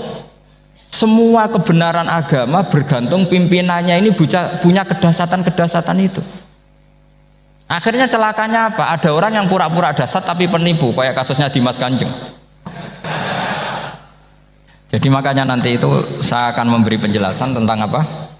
Mukjizatnya Al-Quran, kenapa disebut mukjizat paling dasar. Ini saya bacakan tag pokoknya ya, supaya sampean tahu. Ini tabaruk sama Imam Bukhari ya. Redaksi yang diriwayatkan Imam Bukhari, qala Nabi sallallahu alaihi wasallam. Ini ikut kitab Fadhailil Quran. Ma minal anbiya'i nabiyyun illa u'tiya minal ayat ma misluhu amana alaihil bashar. Wa inna ma kana alladhi utituhu wahyan awhahu wa ilayya fa arju an akuna aktsarahum tabi'an yaumal qiyamah. Jadi semua nabi punya mukjizat, yang lewat mukjizat itu orang dipaksa iman karena dahsyat tadi. Saking dahsyatnya terus cocok tidak cocok itu percaya. Tapi kata Rasulullah, mukjizat saya itu berupa wahyu, yaitu Al-Quran, dan saya berharap dengan mukjizat itu saya adalah nabi paling banyak pengaruhnya yaumal qiyamah. Maknanya paling banyak orang yang iman. Terus di sini dikomentari oleh sarehnya ya, oleh penyarahnya yaitu Ibnu Hajar Al-Asqalani. Ya saya baca Arabnya saja. Sampean harus pura-pura paham jadi keren. Jangan minta saya terjemah, nanti harus pura-pura paham. Bagus kok, mantas sabah bi qaumin fa huwa minhum. Jadi bergaya orang kaya ya dikira apa? Kaya. Bergaya ulama ya dikira apa? Ulama. Nanti bergaya wali juga dikira wali. Saya baca ya, ini luar biasa menurut saya. Al makna annal mu'jizati al madiyata kanat khisyatan tusyahadu bil absor kana qoti soleh wa asa Musa. Wa mu'jizatul Qur'ani tusyahadu bil basirah. Jadi kayak tadi, kedasatan tongkat Musa itu karena apa? Laut kok bisa dibelah sebuah tongkat? Itu aneh. Kalau maknanya aneh adalah di luar kemampuan manusia, nyamuk lebih aneh. Kayak apa susahnya bikin organ apa? Nyamuk yang sekecil itu. Artinya bedanya apa? Tongkatnya Nabi Musa dengan pertunjukan nyamuk yang sama-sama mengarah satu titik, yaitu mengakui absolutisme kudrahnya Allah Subhanahu. Sama ndak? Sama. Sehingga umatnya Rasulullah tidak perlu ditunggoni mukjizat simsalabim. Cukup penalaran akal. Ini namanya basirah apa? Basirah. Nggak jelas ya? Mohon sampean ra usah kepen roh tokate Nabi Musa to. Cekap melihat apa? nyamuk. Ya sudah bagus, sudah maju, sudah keren. Ya jelas ya. Li'annal ladzi yushahadu bi ainir ra'si yang qaridu binqiradi musyahidihi walladzi yushahadu bi ainil aqli baqin yushahiduhu kullu man jaa ba'dal awwali mustamirron. Sesuatu yang dipertontonkan lewat sesuatu yang fisik kayak tongkat Nabi Musa, itu yang percaya langsung tentu yang melihat. Setelah itu ada yang percaya, ada yang enggak. Bisa saja itu hoax, bisa saja macam-macam. Tentu yang nggak percaya tentu salah, ya kita sepakat. Tapi tetap saja yang nggak menyaksikan itu bisa saja nggak percaya, paham ya? Tapi logika kedahsyatan nyamuk, siapapun yang punya nalar percaya. Artinya giringan Al-Quran untuk melihat mukjizat itu kedahsyatan Allah bikin nyamuk itu abadi ila yaumil kiamah. Dan siapapun yang waras akan ikrar dan tetap menyaksikan, karena insya Allah ada nyamuk terus ila yaumil kiamah. Itu kan teman tidur kita, paham? Makanya kamu kompromi dengan nyamuk. Sekali-kali jangan dicablek. Ini ayatnya Allah. Ya bila perlu dicium, dielus-elus gitu. Karena saya yakin yang hadir di sini andekan melihat tongkatnya Nabi Musa kira-kira dilus-elus enggak? Kira-kira? Andekan loh, kamu punya kesempatan melihat tongkatnya Nabi Musa, gimana? Dilus-elus, dikai mori. Dikai kembang 7 taman ya gitu. Tapi kenapa nyamuk tidak kamu begitukan? Toh sama-sama ini ayatnya Allah yang luar biasa. Makanya ini ngaji di sini saya ulang lagi, sama tidak perlu merasa punya hak adami sama saya, karena saya memang buyut saya kandung itu orang Damaran, namanya Mbah Hafsah. Hafsah itu binti Maksum bin Soleh bin Asnawi Sepuh. Jadi saya ini termasuk turunan beliau yang keluar dari Kudus di Rembang. Karena mbah saya kandung itu sepupunya Mbah Sahal, ya sama Mbah Sahal, ibunya Badiah ya putrinya Mbah Hafsah ini. Kalau ibu saya namanya Sofiyah, ya putrinya Mbah Hafsah ini. Jadi kenapa saya cerita ini, ya memang Quran sudah terang-terangan ngendikan dzurriyatam ba'duha min ba'd. Jadi kekuatan dzurriyah itu luar biasa. Jadi kita menjaga harkat dan martabat para leluhur supaya ilmu ini terjaga. Jangan marisi gaya tok, baik alim terus putune pedita-pediti gak alim terus gak keren, menurut saya itu malu itu. Jadi marisi itu ya kalau putunya orang alim ya alimnya, jangan marisi mulyane. Engko ora alim terus mulya tok gelem dicucup itu gak keren menurut saya. Niru alimnya dulu baru sama-sama dicucup itu baru betul, Pak. Jadi ada aturannya. Saya teruskan. Sehingga Quran kalau menggiring mukjizat, ketika Rasulullah SAW dituntut kafir Mekah, kita tahu kan mereka nuntut apa misalnya? Lan nu'mina laka hatta tafjura lana minal ardi bu'a au takuna laka jannatum min nakhili wa inabin fatufajjiral anhara khilalaha tafsira au tusqitas samaa kama za'amta alaina kisafan au ta'tiya billahi wal malaikati qabila au yakuna laka baitum min zuhrufin au tarqa sama. Masih mereka bilang gini, walan nu'mina liruqiyika hatta tunazzila alaina kitaban naqra'u. Mereka nuntut tuh, Muhammad saya percaya kamu Rasul, tapi syaratnya Mekah yang tandus sulap jadi kota yang subur makmur, menjadi jannat subur makmur. Atau begini saja Muhammad, kalau kamu gelo sama saya mangkel karena kita ada iman, turunkan saja azab. Kisafam minas sama, turunkan saja azab. Atau begini Muhammad, kamu kan bilang utusan Allah, kamu datang saja bersama Allah digandeng gitu. Digandeng terus sama Allah diangkat tangan kamu, dimaklumatkan kalau kamu rasulnya. Au ta'tiya billahi wal malaikati qabila. Karena mereka dengan logika yang salah. Yang dikatakan mukjizat itu sesuatu yang seperti itu. Artinya kalau kamu berpikir mukjizat yang seperti itu, berarti Anda turunan kafir Quraisy. Anda turunan apa? Kafir Quraisy. Maka nggak boleh berpikir mujizat seperti itu. Nyatanya Allah cukup menjawab dengan ayat wa ma min dabatin fil ardi wala ta'iri yatiru bi janahihi illa umamun amsalukum. Dijawab lagi inna fi khalqis samawati wal ardi waqtilafil laili wan nahar wal fulkil lati tajri fil bahr saturuse la ayatil liqaumi yakin. Semudah itu kita iman kedahsyatan kudrahnya Allah. Cukup melihat kerbau, kok bisa ya jaga populasinya, padahal tidak pernah dia seminar cara jaga populasi. Nyatanya tetap terjaga. Tanpa lamaran ya bisa jaga keturunannya. Tanpa sesar ya anaknya lancar. Tanpa sesar kan? Artinya mereka bisa. Karena di sini ada kudratullah. Ada apa? Ada kudratullah. Nah, kalau iman seperti itu, Anda baru betul. Yaitu yang disebut Allah, ya tanazzalul amru bainahunna lita'lamu annallaha ala kulli syai'in qadir wa annallaha qad ahata bi kulli syai'in ilma. Semua urusan di alam raya ini hanya Allah ingin mempertontonkan bahwa saya kuasa. Jadi tidak perlu nunggu yang aneh-aneh. Sehingga andaikan saya ketemu Nabi Musa dan ketemu Rasulullah Muhammad SAW, pasti saya milih Nabi Muhammad sebagai ketua. Karena Nabi Muhammad yang bikin sarana iman dengan sarana yang seluas-luasnya, dan sarana ini tidak habis dan ada di mana saja, yaitu sarana ikrar bahwa Allah kudroh dan kudrohnya tanpa batas. Nabi bikin sarana apa saja, melihat langit, bumi, lautan, nyamuk, hewan, semuanya sarana untuk ikrar kudrohnya Allah Subhanahu wa ta'ala. Sementara Nabi Musa mempertontonkan hanya nunggu mukjizat sing khariqun lil adat. Paham ya? Makanya wajar kalau Nabi bergelar Afdolul Ambiya Sayyidul Awalin wal Akhirin, karena memang lebih efektif cara menggiring supaya orang iman. Sekarang sudah tahu kenapa Nabi jadi Sayyidul Awalin wal Akhirin? Sudah ya?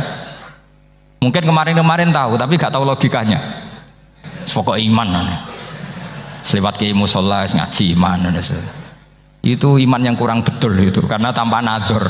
Itu namanya taklid yang statusnya mukhtalaf alaih, masih disidangkan di MK. Paham ya? Iman jadi iman taklid itu iman yang masih disidangkan oleh para ulama. Ada hakim yang bilang sah, ada hakim bilang tidak sah.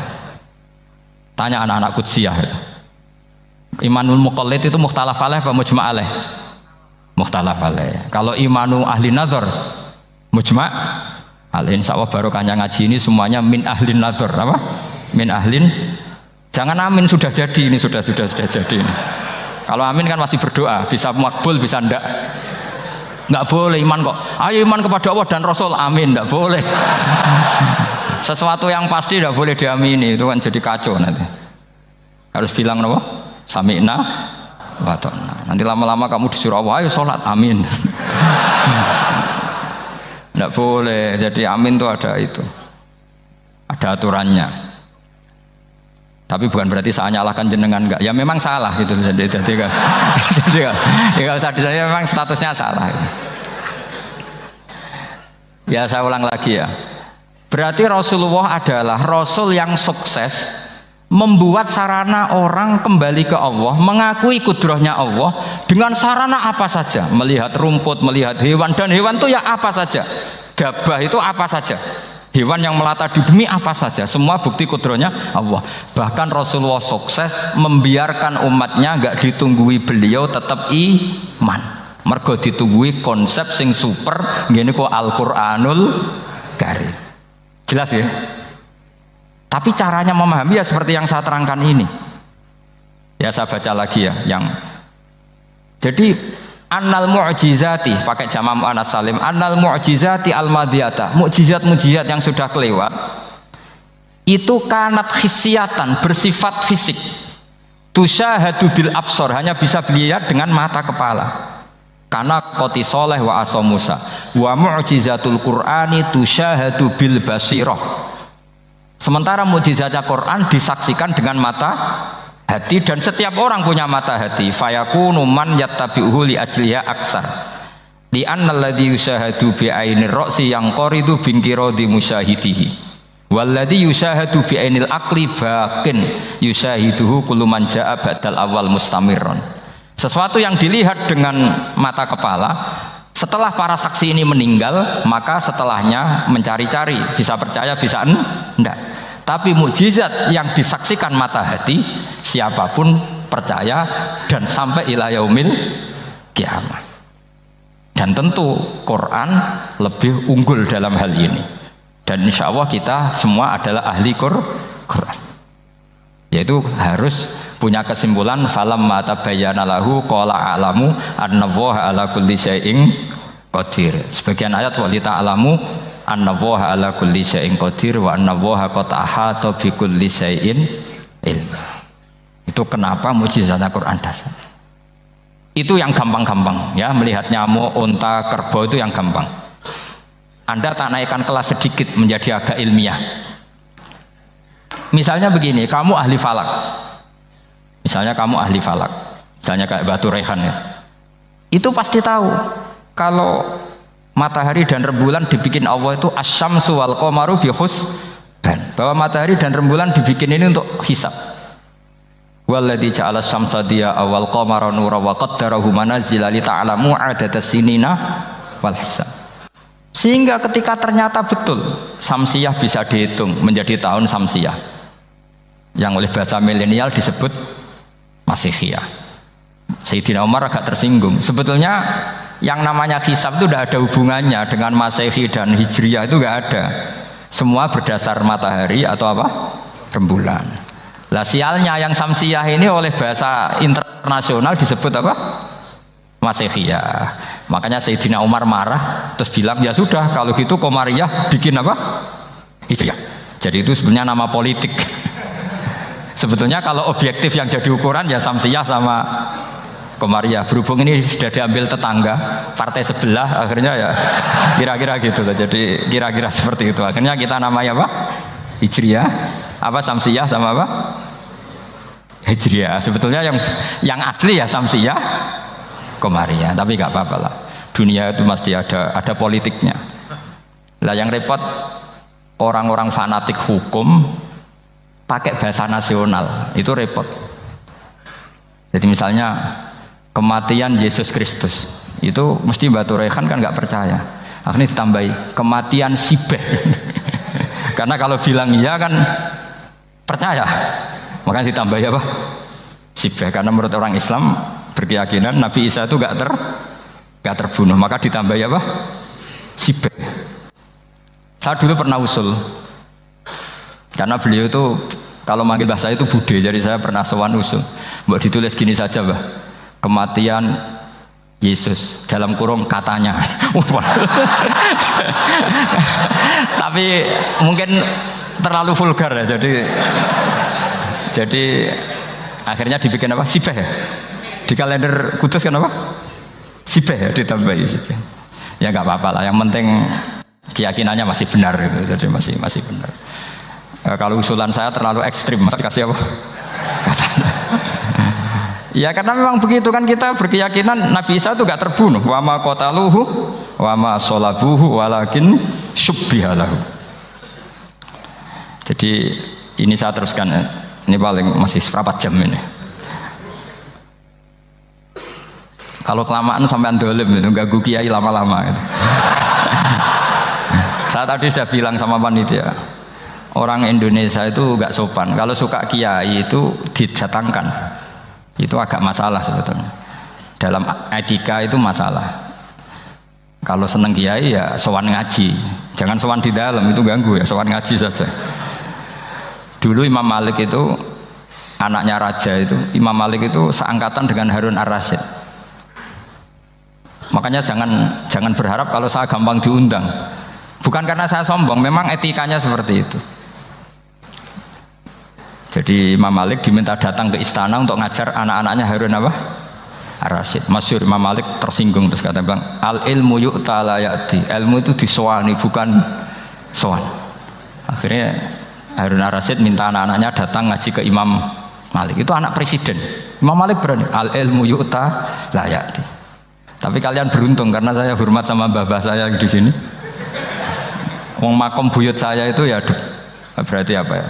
Selatannya makamnya saya Ja'far Shadiq itu di situ kan ada makamnya Mbah Soleh, Mbah Maksum, itu mbah saya. Nah, makanya dulu saya ngaji di sini lama di Damaran itu. Maksudnya lama itu ya mungkin setahun. Karena saya memang mulai kecil di Sarang, sampai sekarang saya masih ngajar di Sarang. Tapi dulu cukup ya, karena saya kesini sudah hafal Quran, jadi hanya setor setiap hari satu juz, jadi cepat lah. Saya tidak punya masalah ingatan, alhamdulillah, jadi cepat hafal. Saya terangkan lagi ya, ini penting ya, masalah mukjizatnya Quran. Selama ini orang tuh mau bilang tok, mukjizatnya Quran itu dahsyat, tapi nggak bisa menerangkan. Itu masalah. Makanya kita harus bisa menerangkan mukjizatnya Quran dahsyat itu apanya. Yaitu tadi, tongkatnya Nabi Musa hanya disaksikan oleh orang yang di era itu. Toh tujuannya mukjizat adalah diakui kemudian orang menjadi iman. Lalu Rasulullah Shallallahu Alaihi Wasallam beliau sudah intaqala ila rafiqil a'la.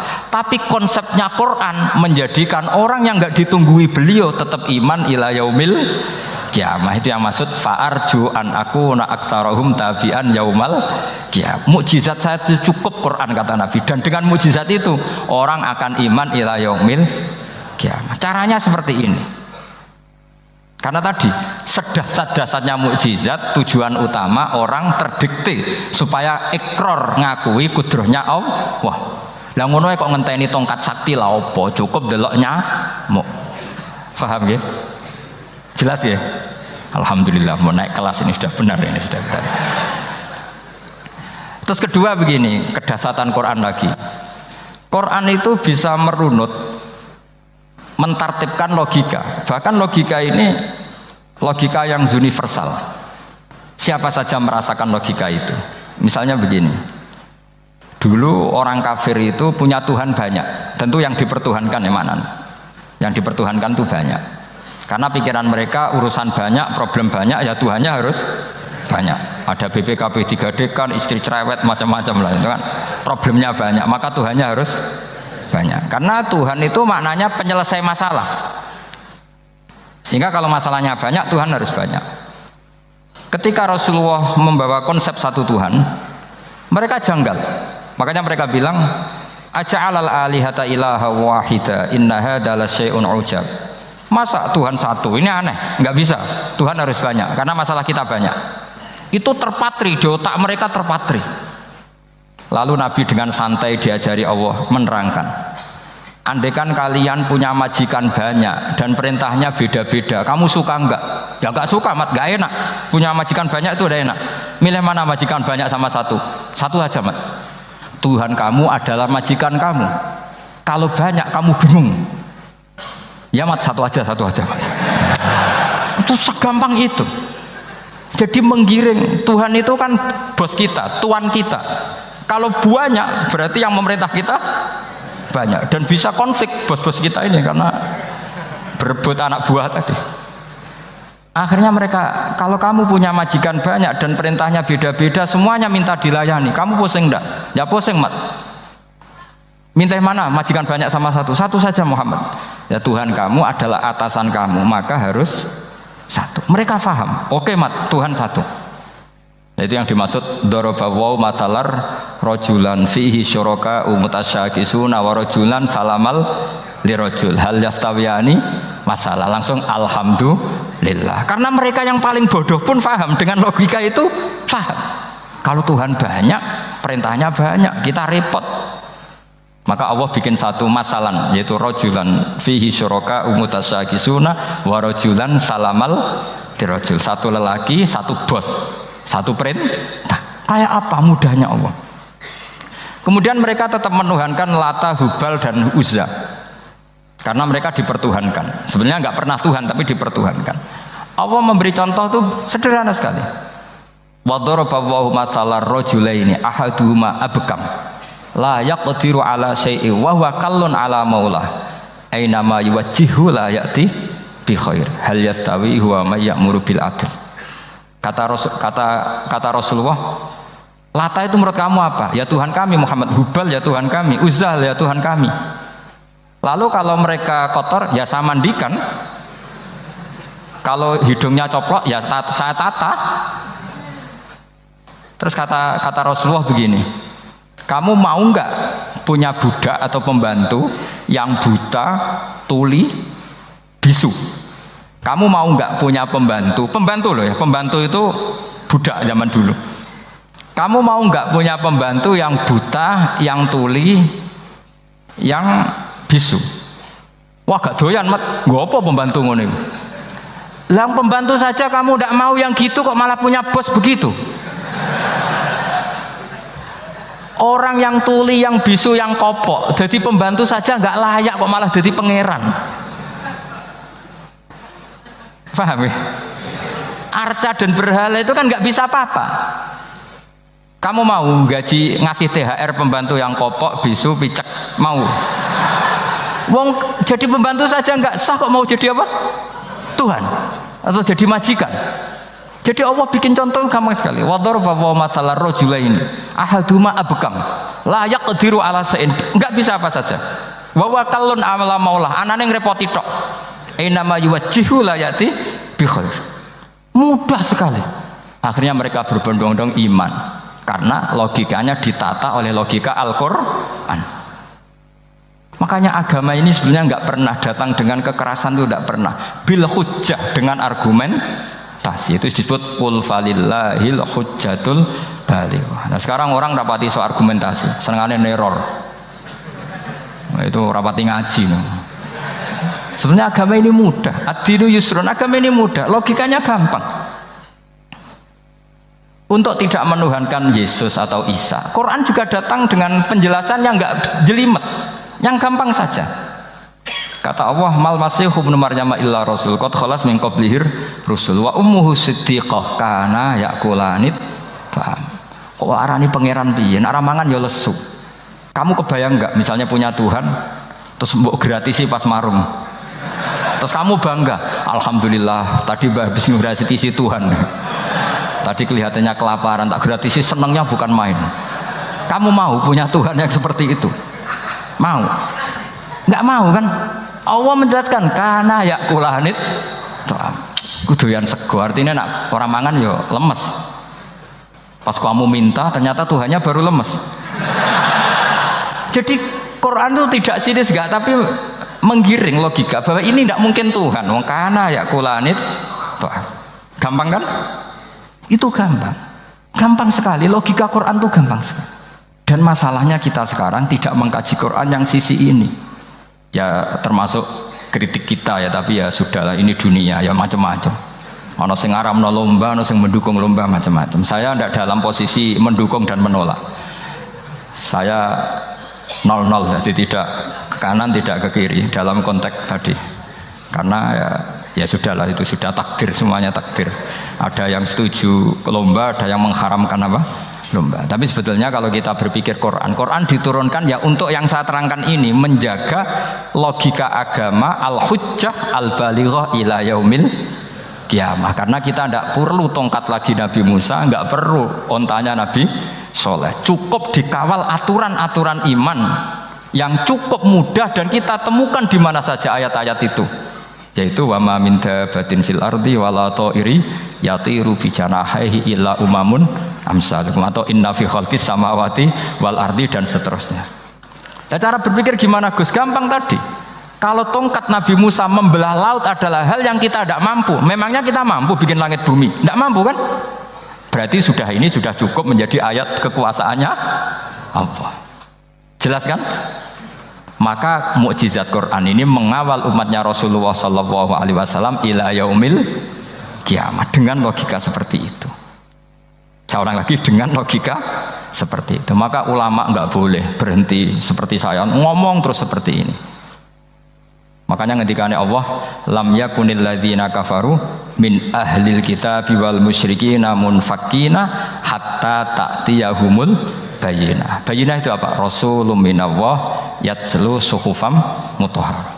Orang kafir semuanya, kata Allah, baik berkategori kafir musyrik maupun kafir ahli kitab, itu tidak akan tercerabut dari akar kesalahan mereka, dari cara berpikir mereka, hatta ta'tiyahumul bayyinah, sehingga datang satu kejelasan yang jelas welo-welo. Itu apa? Rasulun minallah yatlu suhufam mutahhar, yaitu rasulnya Allah yang membaca sahifah-sahifah suci, manane Al-Qur'an. Untuk menafikan ketuhanan berhala, ketuhanan Yesus, kita cukup dengan konsep Quran. Kayak tadi kana ya kulanit, termasuk untuk menafikan Tuhan balita, paham ya? Tuhan apa? Fir'aun. Ini contoh terakhir, sampean siap-siap saja selesai. Karena saya memang mau selesai ini, bukan guyon, memang mau selesai. Karena menurut saya mukjizatnya Quran itu jelas. Jadi diterangkan seperempat jam ya jelas, 10 menit ya jelas. Kalau kamu butuh lama, berarti kamu menyangsikan kejelasan Al-Quran. Dan itu kriminal besar. Itu. Kalau nggak boleh dibahasakan murtad besar, ya kriminal apa besar. Nggak, ini nggak guyon, betul itu. Saya tadi mau nyontohkan apa tadi? Tuhan balita ya. Fir'aun itu berdebat sama Nabi Musa. Singkat debat begini. Kalau nggak salah di juz 19, kalau nggak salah di surat Syu'ara. Dicari sendirilah. Pertama ditanya gini, Musa, kamu kesini ada apa? Ya bawa konsep Tuhan. Yang jelas itu tidak kamu ya. Lalu Tuhan kamu siapa? Rabbus samawati wal ardi, yang menuhani langit dan bumi. Si Fir'aun masih berkelit. Begini, soal yang di bumi, saya jalan-jalan kemana-mana, setahu saya yang jadi Tuhan saya. Ma'alim tulakum min ilahin apa? Ghairi, di mana-mana yang dituhankan saya. Soal kemungkinan di langit begini, tunggu saya. Terus di Haman dipanggil, ya Haman ibnili sorqal ali abluhul asbab as-samawati fa'attali'a ila ilahi Musa. Haman, bikinkan saya piramida yang tinggi. Saya mau lihat Tuhannya Musa, apa betul ada? Padahal andikan terjadi piramida kan Tuhan pun nggak bisa dilihat. Wong sampean yang wali saja tidak bisa melihat. Wali tadi yang sing disakeni Allah tadi itu aja nggak bisa melihat. Apalagi Fir'aun. Akhirnya Nabi Musa sadar bahwa logika itu tidak masuk ke Fir'aun, tidak masuk. Padahal ada pengawalnya banyak. Dan karena semua Nabi fatona, itu ibarat mobil ganti gigi, ganti argumentasi. Gini saja, yang menuhani leluhur kamu, mbah-mbah kamu, wah itu sontak kaget Fir'aun. Pengawalnya juga kaget. Oh iya, kalau Fir'aun ini Tuhan, mbah-mbahnya tanpa Tuhan. Kan Tuhannya datang terlambat. Berarti mbah-mbahnya dulu itu tanpa Tuhan, karena ini ada Tuhan balita itu tadi itu. Akhirnya hampir separuh, mungkin hampir semua pengawalnya Fir'aun itu iman semua. Meskipun yaktumu imanahu, ini yang diceritakan Quran, wa qala rajulun mu'minun min ali fir'auna yaktumu imana. Karena runtuh, semua logika Fir'aun sebagai Tuhan itu runtuh. Hanya dengan logika, kalau kamu Tuhan, lalu mbah-mbah kamu Tuhannya siapa? Fir'aun mangkel. Wah bahaya logika Musa, tangkap Musa, udah gak debat lagi. Kayak apa mudahnya logika Quran untuk menafikan ketidaktuhanan Fir'aun. Yaitu mengatakan Rabbukum wa Rabbu abaikumul awwali. Karena dikatakan Tuhan langit, Fir'aun masih berkelit. Nanti dulu saya mau bikin piramida, mau saya lihat ada enggak Tuhan kamu. Nabi Musa langsung ganti gigi, yang nuhani mbah-mbah kamu. Orang kan berpikir, ini kalau Tuhan betul, lalu orang-orang dulu Tuhannya siapa? Kan Tuhannya datang terlambat. Nah itu lagi-lagi, dan kita baca Quran itu ila yaumil kiamah. Makanya tidak ada umatnya Rasulullah SAW kemudian imannya itu ada syak, nggak ada sama sekali. Karena dzalikal kitabu la raiba fihi mir rabbil alamin. Ya, mohon cekap ya. Ampun gampang dong. Masalah sama kalau masalah. Jadi karena kebenaran Quran itu adhar wa adhar, sangat jelas. Sehingga nggak perlu butuh orasinya saya. Sebenarnya nggak perlu. Saya yakin, sampean sebelum saya terangkan ya sudah iman, sudah betul. Ini kan akal-akalan saja saya dimanfaatkan. Karena ya menurut saya itu ya sudah adharu min samsi dzohiro kalau dalam bahasa Arab. Kebenaran sejati itu lebih jelas ketimbang matahari di siang hari. Karena ya tadi logika. Ya saya tambah satu contoh lagi, semoga ini selesai betul. Kemudian Quran misalnya gini, sampai tak bedai. Kamu bisa melihat itu karena apa? Ini misalnya apa? Kertas yang saya bawa ini kan kuning. Kamu bisa melihat itu karena apa? Mata kan? Nah itu masalah. Karena melihat kamu dengan mata, sekali ini tak tutupi, kamu tidak tahu. Atau kamu jauh menjadi tidak tahu. Karena mata bisa terhalangi oleh jauh atau tertutupi. Beda dengan Allah. Allah itu kalau merumuskan tahu itu bukan karena melihat, karena menciptakan. Makanya Allah bilang ala ya'lamu man khalaqa. Apakah tidak tahu orang yang membuat? Misalnya ini, kertas ini kuning. Sama saya tak tutup begini. Kemudian kitab ini tak tinggal, saya datang ke Jakarta. Saya tetap tahu nggak kalau dalam ini ada kertas kuning? Tahu, karena saya yang menciptakan. Paham ya? Kamu bangun satu bangunan, di dalamnya ada besi ukuran sekian, di situ kamu menyimpan emas setengah kilo, setelah kamu pergi kemana-mana masih tahu nggak? Tahu, karena kamu yang menciptakan. Sehingga ketika kita janggal, masa Allah pirsa semua alam ini? Logikanya gampang, masa yang bikin tidak tahu? Makanya Allah bilang ala ya'lamu man khalaqa. Paham ya? Jadi